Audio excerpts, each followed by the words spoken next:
खुशी देना चाहते हैं, मगर अपने हिसाब से, अपने टाइम फ्रेम के हिसाब से। जिन्हें हम आसमां दिखाते हैं मगर उतना ही जितना हमारी नजर के सामने हो। जिन्हें हम पूरी आजादी देते हैं मगर इसकी बाउंड्रीज हैं ये भी बताते हैं। जिन्हें हम कहते हैं कि जा बेटा जी ले अपनी जिंदगी, पर साथ ही कहते हैं उसकी सहेली को देखकर कि अच्छे घर की लड़कियां ये नहीं करती। लगाकर के सारी ही पाबंदियां उड़ने को कहते हो उनसे यहाँ। विरासत में जिनको मिली बेड़ियां उनको कहते हो तुम सब यहाँ बेटियां।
जब यही कह के समाज औरतों को पढ़ाई के लायक नहीं समझता था।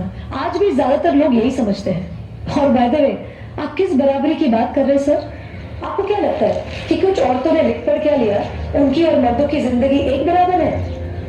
क्या जानते क्या है आप एक औरत होने के बारे में? हर कदम पे ऐसे सवाल पड़ते हैं जो एक आदमी कभी सोच भी नहीं सकता। पल्लू ज्यादा नीचे तो नहीं आ गया? लोग कैरेक्टर पे सवाल करेंगे। ज्यादा हंस तो नहीं रहे? लोग गलत मतलब निकालेंगे। ऑफिस में काम कम तो नहीं कर रही? लोग औरतों की बस की बात नहीं है ये कह के प्रमोशन रुकवा देंगे। काम से घर जाके सबके लिए खाना बनाना पड़ेगा, क्योंकि भले घर में काम दोनों करें, खाना तो सिर्फ औरत ही बनाएगी। आदमी रात भर काम करे तो घर वाले कहते हैं हाय कितना काम करना पड़ता है बेचारे को। औरत रात भर काम करे, ऐसा कौन सा काम आ गया जो रात भर करना पड़ता है? इसके अलावा हमें रोज ऐसी चीजों के बारे में सोचना पड़ता है जो सिर्फ और सिर्फ एक औरत ही समझ सकती है। ब्रा का स्ट्रैप तो नहीं दिख रहा, वो जो सबसे घूर रहा है कुछ उल्टा सीधा तो नहीं करेगा? सर, भीड़ में कोई भी मर्द हमें जब चाहे जहां चाहे छू सकता है, क्योंकि जब औरत पब्लिक प्लेस में होती है तो वो पब्लिक प्रॉपर्टी बन जाती है। बसेस में औरतों की सीट्स रिजर्व है, इससे मर्दों को तकलीफ है। कहते हैं बराबरी भी चाहिए और रिजर्वेशन भी।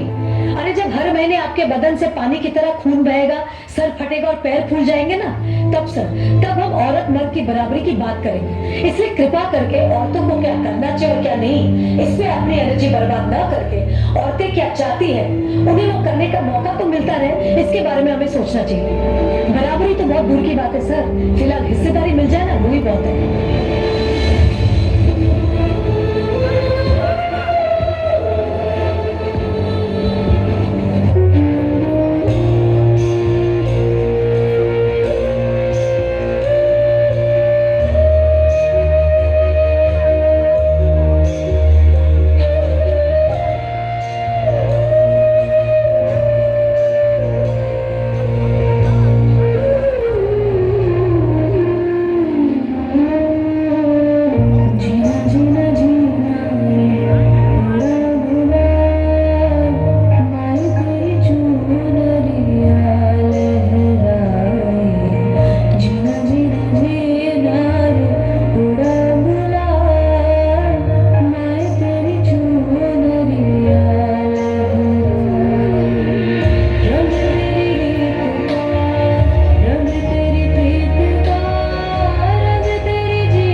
सोसाइटी में क्यों आए हैं, ये सवाल अपने आप से नहीं पूछेंगे आप?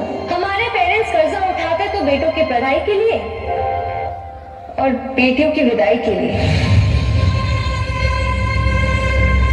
हमारी सोसाइटी में आज्ञाकारी सबसे बड़ा टाइटल है जो एक औरत को मिलता है, बहू हो या बेटी, क्योंकि उसे सिर्फ और सिर्फ एक आदमी का कहना मानना होता है। एक लड़की अपनी जिंदगी में क्या करना चाहती है, कैसे जीना चाहती है, उसके लिए उसे किसी आदमी की परमिशन लेने की जरूरत नहीं होनी चाहिए।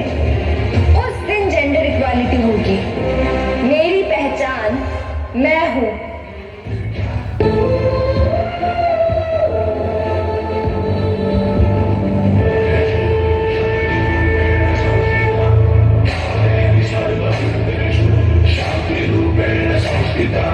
आज से आन मेरी मैं तुमको नाचने दूंगी, जान को चाहे चलनी कर दो बाल को नाचने दूंगी। छू के देखो दिल मेरा, तुम्हें दिल में अपने भर लूंगी, पर छेड़ के देखो तो मुझको मैं तुमको नहीं छोड़ूंगी, मैं तुमको नहीं छोड़ूंगी, नहीं छोड़ूंगी।